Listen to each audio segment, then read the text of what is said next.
I'm Randy Rosenblum. My co-host is with me tonight, Tarek Fatal from SB Live. Love Tarek. He had a little vacation last week, and I'm glad to have him back in studio.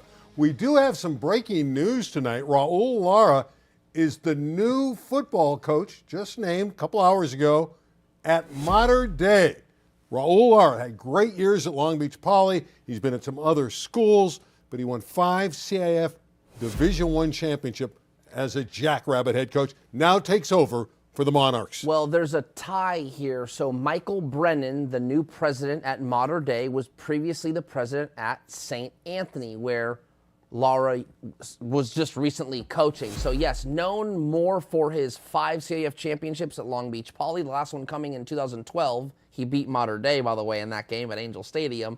Then he was at Warren High School for a little bit. Then he was an assistant at Servite. Then he was recently the coach at St. Anthony. Michael Brennan is the president at Mater Dei.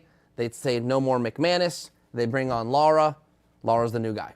Frank McManus wins the CIF championship, the state title. He's gone. Lara's the new guy. We'll have more football news a little bit later, talking about the NFL draft. Also, baseball tonight. We're going to talk Garfield Bulldogs baseball. Their fine coach is with us, Ruben Torres, and his fine pitcher, the senior, the left-handed pitcher, Manny Sanchez. All right, let's talk baseball. Let's talk Corona. They're the top team in Southern California. They just swept Centennial 3 games this week.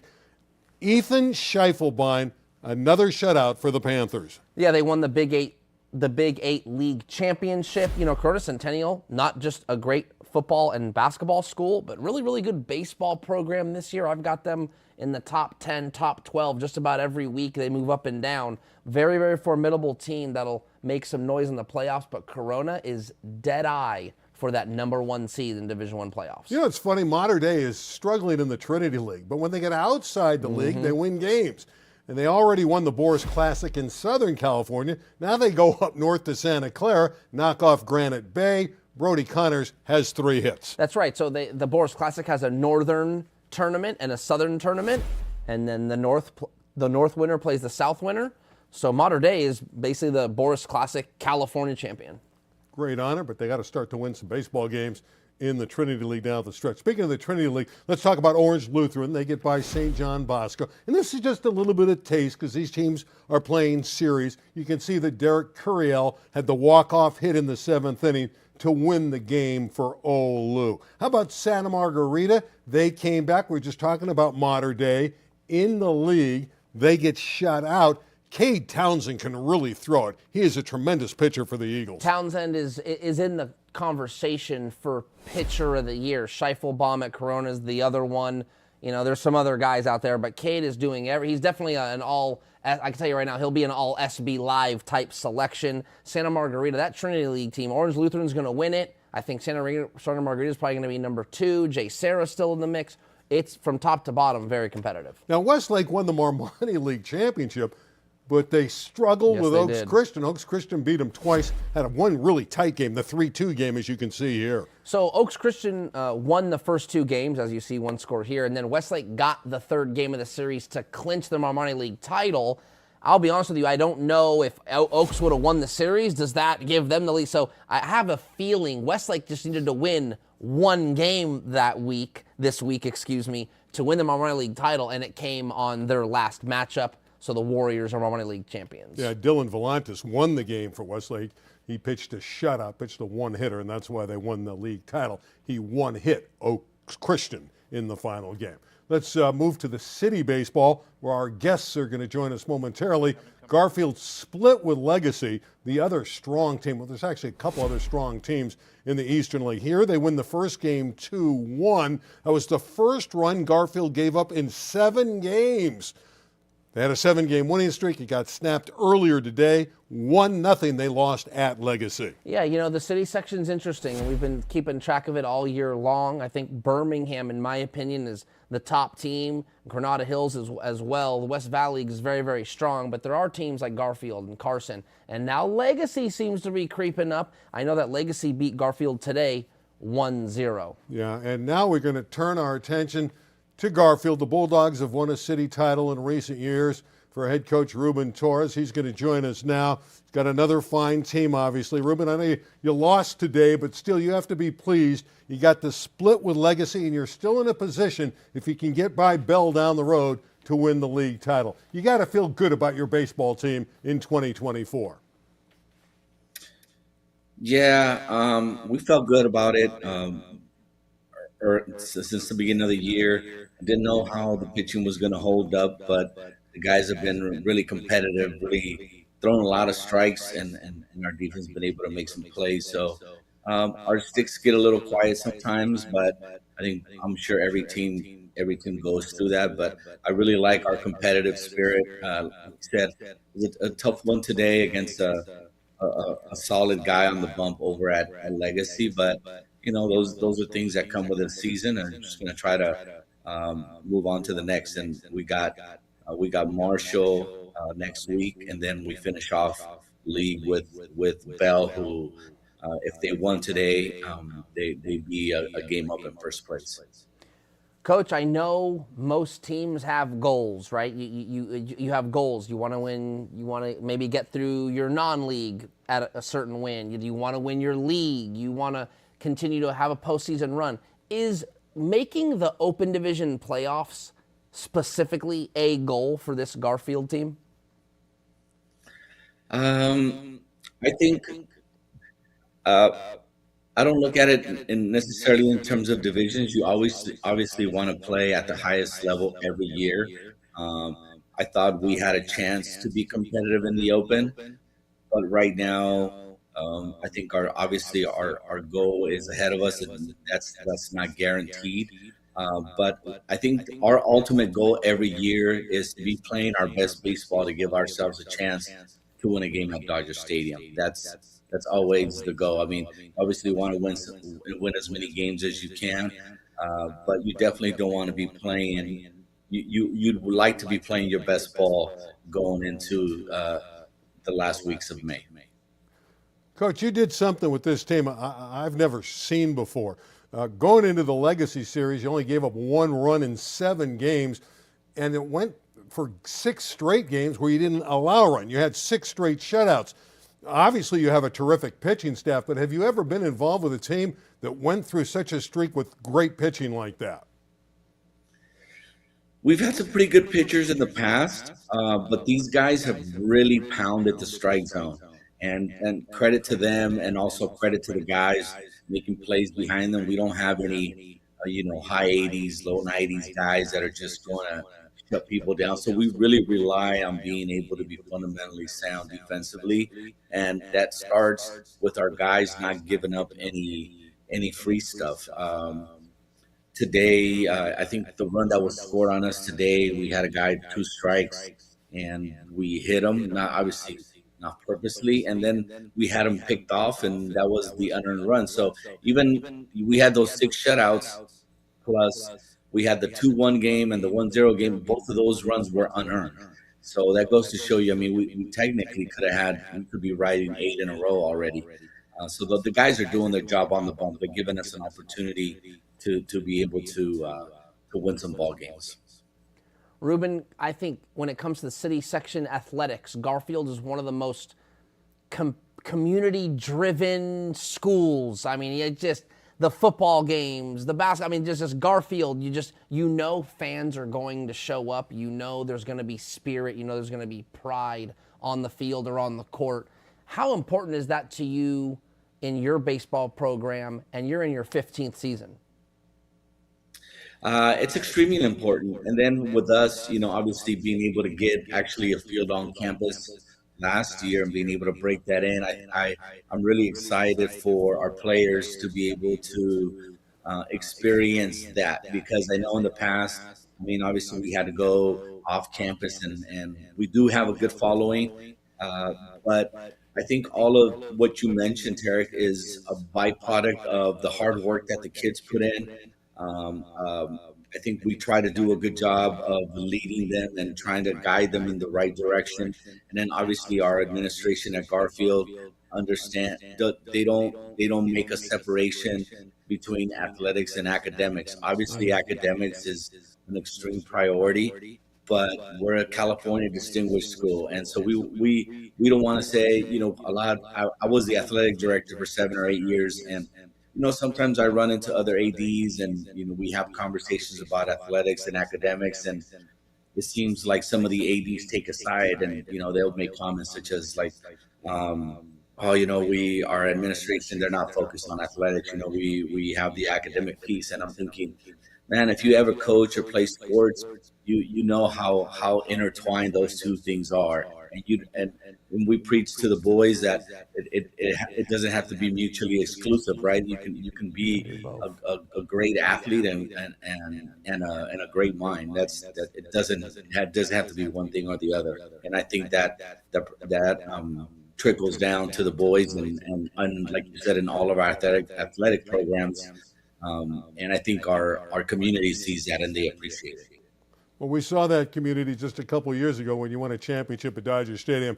Coach, good luck this year, especially going down the stretch in the Eastern League, and we hope to see you in the playoffs and just maybe in the finals at Dodger Stadium. Best of luck. Let's hope so. Appreciate you guys having us on. Thank you. All right. Coach Ruben Torres at Garfield, they got a great program every year in the city section. Yeah, I love what he said. I love he's right. You can be a good student and a great player. It's not like one or the other. I love that. Mutually exclusive, that's exactly right. Both can be true at the same time. I love this part of the show. Tark's SB Live Top 10s. And first the southern section, then we'll get to the city section. Corona's on top. We just mentioned earlier in the program how they won the 3 straight against a very good Centennial team. By the way, Centennial has 20 wins in the regular season. That's the most they've ever had in the program's history, underscoring how good Corona is this year. Yeah, that's right. And I think what I'd like to say is as we get here towards the end of the year, my football top 10, my basketball top 10 always seem to have a curse at the number 1 spot, but not for Corona this year.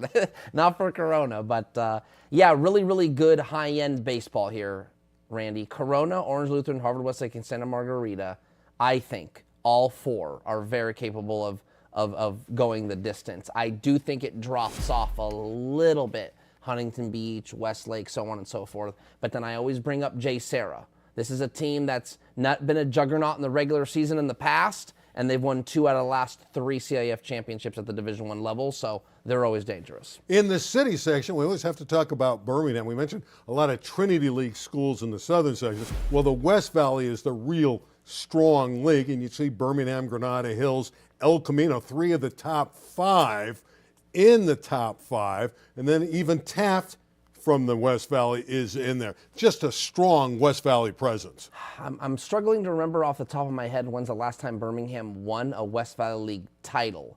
But in their reign as the premier team in the city and all those championships at Dodger Stadium, if I'm not mistaken, the last 4 or 5 city championships that they've won have come without winning a league title. So if history serves to be correct, they need to not win the West Valley League title, and then they'll go on to win the Open Division Championship. Well, either way, I think they have a great chance. They're just I agree. They're a very good baseball team. I agree.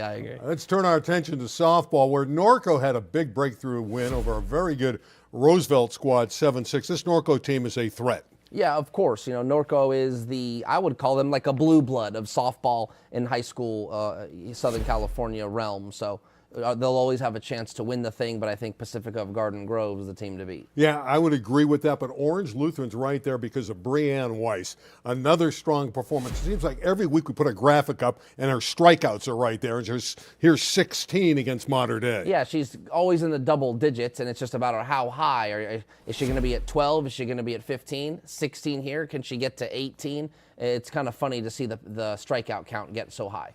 Let's check in and talk a little softball in the city section. It starts with Granada Hills. We don't have a real top 10 because there's really not 10 great teams. There's San Pedro and Carson in the Marine League, but it's really about Granada Hills. Here they beat a Southern Section school 2-1, and then they come back and flex their muscles in league play and dominate Cleveland. To me, and Coach is not going to want to hear this, but to me, Granada Hills is going to win the city section. No one's going to really come close. And I want to see how far they can get in the regional playoffs if they so choose to opt in. Some of these programs opt out. I'd love to see Granada Hills play Pacifica of Garden Grove. Well, that sets it up. We bring Ivan Garcia in, his softball team having a great year, 23-2, 7-0 in the West Valley League. He's got a tremendous pitcher in Addison Mormon, just a junior, who's already committed to Lehigh. All right, Coach, are you ready for Pacifica in the regional finals? Well, thank you for having us, and thank you for giving us that extra praise there. That we would love to try to play Pacifica. We try to schedule every CIF team that's willing to play us. We just want to match up. We want to see what we can do. That's our goal. Well, first and foremost, you want to try to win the city title. And you were involved with one of the great games in the history of the LA City section. It didn't go your way. You fell behind 10-0 to Carson last season. You scored 10 runs in the sixth, only to lose 12-11. I know that has to be a game where you have great thoughts about your team because you rallied. On the flip side, you didn't win it. So it's got to be a motivating tool for you this year to try to come back, maybe get a Carson or a San Pedro and win the city title. How much do you think about last year's championship game? I think you put it right on the head. It's a very big motivating factor for us because that's all the girls talk about. We know that we can play with just about anyone, but the only game that matters is that last game. And we didn't finish the deal last year, and we just want to finish this year. We don't take anything for granted. We're practicing hard every day, including today. Practices just to make sure we are ready for that final game. We don't want to overlook anyone, but it's our goal. We haven't won one at Granada. We're due. We need to try to get one. Coach, talk about the leadership within your team, right? So, unfortunately, you lose a game, but sometimes those losses can kind of really be a learning opportunity for your returners. It almost kind of calluses them a little bit, and now they don't want that to ever happen again. So have you seen that in your team? You kind of mentioned it a little bit, maybe for yourself, but talk about maybe the players in more detail, making sure, hey, we got to stay on it every day because we don't want to get upset. Yes, our leadership has really galvanized itself. We only graduated one senior, and our core group, this one class that came in a couple years ago with Addison and Sam Sparsa and Jocelyn Jimenez and Lady Brown, and these players together, they are so focused and they're so driven. They're the catalyst for what we're doing right now, what we hope to set up for the future. We want to build the culture. We want to be the San Pedro of the early 2000s, the El Caminos of the late 2000s with Lori Chandler and now what Jody's doing. I mean, we want to be those teams, and it's got to start with them. So our group of girls are just they're working every day. Every day. They're relentless right now. Coach Garcia, I know you have El Camino tomorrow, and you have great respect for them. The Conquistadors has been as good as any program. Them and San Pedro, years ago, Chatsworth as well, were the best teams in the history of the LA City section. So always when you play El Camino, I would imagine that'll be a test for you, and you're on the road at ECR. Yes, we are on the road, and El Camino is always good. It doesn't matter. You can throw out the window. We know that they get up to play us. We get up to play them, and it's always going to be a clash. It's a matter of respect.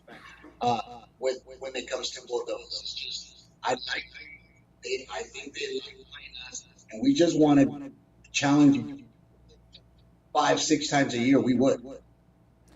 My last question for you, Coach, a little bit kind of going back. You have played a lot of Southern Section programs this year, and you've beaten a lot of Southern Section programs this year. You are battle tested. There's nothing you will not see for the rest of the year. Is that different from what you did last year? Because I want to know if this formula this year is going to make you more prepared for anything you might see coming your way. No, that's the same formula we had last year. We only try to play Southern Section teams. We go to Orange County at the beginning of the year just to play the Cypress and the Villa Parks and anyone that's down there and we went to La Mirada. We want to play these teams.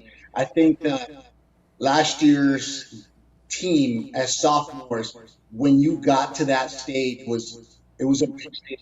And hopefully this year, if we get to that stage won't be too big for them. I've taken this is be my third different pitcher going to the finals, and each time their first step there it's not easy to be in the big stage for the first time out. So hopefully, Addison's our leader. We're going to put her in the circle as often as we can, and once we get there, she should be able to handle this year's situation. Well, Coach, good luck tomorrow against ECR. Congratulations on a phenomenal season. We expect you to be in the championship, maybe against Carson, maybe against San Pedro, but we really believe Granada Hills will be there. Congratulations on a tremendous season. Thank you, guys. Thank you for having me. Pleasure being here with you guys today. All right, thanks, Coach. I know you really think they're going to win it. Yeah, I have a hard time believing anyone's going to knock them off, and not so much because of their dominance, but because of the season they had last year, right? So it's kind of a double whammy. Not only are they talented, but they're kind of, upset about what happened last year. So it's going to keep that edge. They're not going to let anybody come and surprise them. There's another team from the West Valley. We talk about El Camino, and we talk obviously about Granada Hills, but Birmingham in softball has been really strong. And congratulations is in order for Jim Rose, their head coach, his 400. There it is, the big 400, not the big 4-0. It's the big 400. 400 wins for Coach Rose in his career. I don't think it'll happen, but how crazy would it be if Jim Rose won a softball championship? He would have a flag football championship, a football championship, and a softball championship all in one high school season. I don't see the Patriots doing that because I think they will be in the open division and they're going to have to play the likes of a Granada and then the Pedros or the Carsons, but nevertheless, a great coach is Jim Rose. Yeah, but they are one of the top 5 teams in the city, so you got to give them a shot, and they will be, as Tark alluded to, they will be in the open division. Also, congratulations in order for Iliva Brigington from Oaks Christian. She had 3 homers the other day in a big win. It's actually Ileva. I think that's how she pronounces it. Ileva. Love the name, right? She has 18 homers. She's hitting .575 with the 18 homers, 33 RBIs. And Oaks Christian is another good softball team. We haven't talked that much about them. They're 19-4. Cheyenne Cole, I believe, is the coach. New coach. I think she's only in her second year. Took over after Pete Ackerman passed away. Rest in peace, Mr. Ackerman. What a funny sense of humor that man had, and a longtime great softball coach at Oaks. But it's actually not surprising. Oaks Christian always has a big-time hitter. They had Maya Brady. Last year they had a girl named Riley McCoy, and now this young lady. Ileva. That's right. That's right.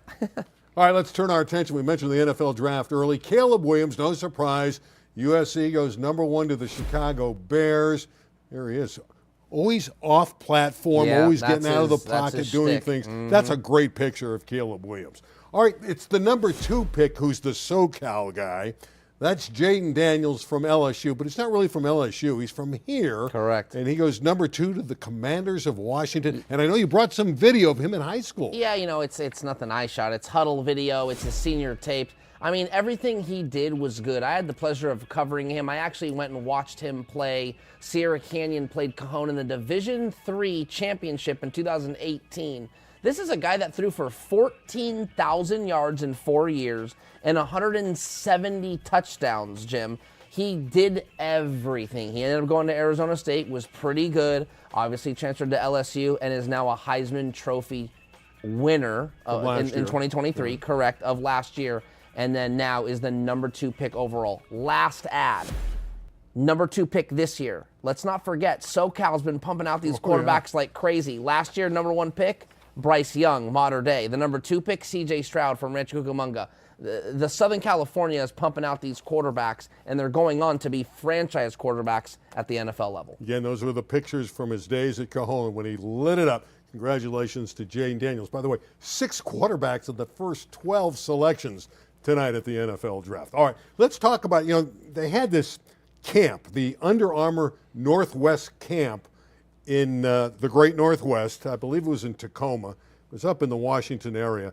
Dash Beerley, the quarterback who transferred from Chaparral to Mater Dei, was brilliant. He was voted the best quarterback. And his tight end, Mark Bowman, who we saw last year as a freshman who impressed us. I think he had a big touchdown in the championship game as well. He was great as well. Those two from Mater Dei were great. Yeah, Bowman's going to be special. Again, I think you're right. He's only going to be a sophomore next year. And if I'm not mistaken, I remember Frank McManus telling us, I think he's a lacrosse player. I think that was like his first sport. Now he's turning into this big tight end, huge young player. But Dash Beerley is pegged to be, the starter at Mater Dei after transferring from Chaparral. He's already a Washington commit. Big body, big arm. Really excited to see what the Monarchs do with him at the quarterback and now new coach. The other two that were very good were both from Mission Viejo. Their quarterback, Luke Fahey, and their wide receiver, Spafford. Vance Spafford is tremendous. All he does is get open. Vance Spafford is kind of like a high school Cooper Kupp, man. That guy just is open all the time, and I want to say had like 20 to 25 touchdown receptions this past year for Mission Viejo, which ended up winning, not a state championship, but they ended up winning a CIF championship, if I'm not mistaken. They did. And Spafford is just getting rave reviews wherever he goes. And this camp was just another one of those times he got rave reviews. And the quarterback is very good as well, Luke Fahey. Speaking of quarterbacks, this was not at a camp, but it was an announcement. Servite signal caller Leo Hannon commits to Michigan State. I got his numbers here. Hannon threw for 2,500 yards, 64% accuracy, 14 touchdowns in his junior season. Servite is back on the rise. Let's not forget, Troy Thomas had him rolling, right? Mason Graham, the whole nine. They get to the CIF championship. They knocked off St. John Bosco in the semifinal. Troy Thomas, is told, hey, you can't be the coach here anymore. Who moves on? And they had some really bad times, but now they're under a new leadership and they're doing better. An interesting graphic came out this week from King Drew. I want Tark to get into this. King Drew, here it is. This is what was published. This publishing of CIF Southern Section schools taking players, I think, from the football team. Now, basketball players left as well. The basketball players went to Washington within the city, so it's obviously a football connotation here. Right. This came from the athletic department's Twitter, and I think you might be right. I think it's alluding to the fact that maybe Southern Section programs are trying to get their football players to transfer. And then ironically, in the same week, if I'm not, 2 or 3 King Drew basketball players transferred to George Washington. I need to call over there and do a little reporting on this. But for right now, this is the first time I've ever seen any program, city or Southern Section, pretty much put out there, hey, stop contacting our players. We all kind of know it's happening, Randy, if that makes sense. Right. But you generally don't see programs acknowledge it. So this is very interesting. And very strange. You're right. You don't ever see what I'm it saying? happen. Yeah. No, I agree with you. It's, but he give King Drew some credit, saying, "Hey guys, sticking up, hands off. These are yeah. our guys. Don't come here and target our players." Speaking of targeting players, 2 Sierra Canyon basketball players who were terrific last year have committed. Sierra Canyon's Justin Pippen goes to Michigan. He's going to play for the Wolverines. And Isaiah Elohim, who originally went to Arkansas, well, he's now going to go to USC. Yeah, that was pretty obvious. We all knew Eric Musselman, who was the coach at Arkansas and recruited Elohim, is now at USC. So Elohim's just following his coach, and he'll get to play locally at SC. And, Justin Pippen going to Michigan, I'll tell you what, last year he averaged 4.5 points per game. This year he averaged 16 points a game. I would have never dreamt he was a high major prospect. This year, he absolutely proved it. Congratulations to him. Yeah. Justin's the most improved basketball player. No question. Not only in Southern California. Maybe in the country. Maybe in the country, and really one of the most improved players I've ever seen, because I didn't think he could play after his junior year, and he turned it around. And he was their best player. He's their best player, but he's a high D1 guy, and he'll play at Michigan State. By the way, winners in volleyball in pool play in the Southern Section last night were Loyola over Huntington Beach in 5, Sean Kelly with 24 kills, 8 in the 5th set, CDM over Edison 3 straight, and Newport Harbor 3 over Mater Dei, 3-0 over Mater Dei over the Monarchs. We've got to talk about these jerseys that are up here, the draft. To my left, let's see, I know we have Kayvon Thibodeau. Correct. We have C.J. Stroud. Coach Christian, Rancho Cucamonga. And our boy Bryce Young, Mater Dei, number 1 pick last year. Well, I got to have a Carolina Panther guy for Larry, our producer. He loves the Panthers. What about on your side?